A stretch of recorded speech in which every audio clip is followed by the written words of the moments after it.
Bonjour à tous, 17e case aujourd'hui du calendrier de l'Avent du Paris Saint-Germain. Ça y est, on approche de la fin, là, ça commence à sentir bon.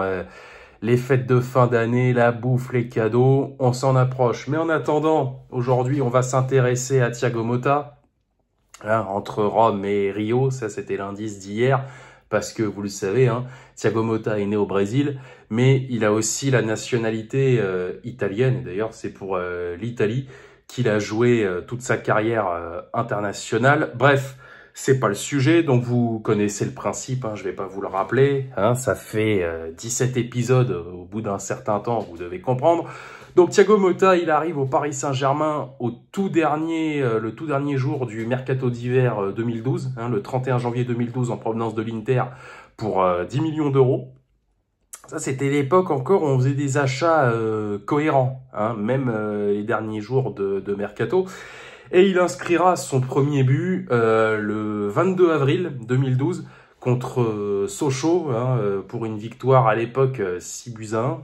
Mauvais souvenir, ce score, victoire totalement inutile, puisque, une fois n'est pas coutume, je le rappelle, c'est Montpellier qui sera champion à la fin de la saison.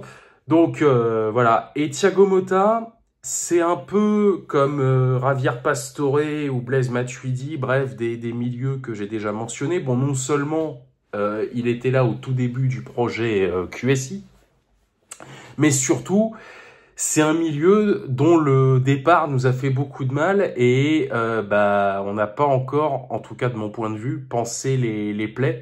Parce que pareil, hein, Thiago Motta, en termes de milieu efficace, alors qu'il a pas marqué beaucoup de buts, Thiago Motta, attention, hein, c'était pas un scoreur exceptionnel. Mais par contre, voilà, vous sentiez la différence quand il était sur le terrain et quand il l'était pas. Donc voilà, il est parti en retraite en 2018. Il a entraîné un petit peu les U19 du Paris Saint-Germain. Aujourd'hui, il a la Juventus après un passage plutôt réussi à Bologne. Et si demain, on me disait, ouais, Thiago Motta, entraîneur du Paris Saint-Germain, je dirais quand même non, pour la simple et bonne raison que déjà les anciens, ça foire. Hein, il n'y a qu'à voir ce que ça a donné Pochettino chez nous. Et deuxièmement, parce que Thiago Motta, je l'adore et j'ai pas envie de détruire la belle image du joueur que j'avais, quoi. Voilà. Donc, bah écoutez, moi, je vous laisse là-dessus. Et demain, on va parler de Michel Fugain. Voilà, l'indice de demain, c'est Michel Fugain. Je vous laisse réfléchir là-dessus. Moi, je vous laisse, hein, sortez couverts, évidemment, comme toujours. Hein, et banzai.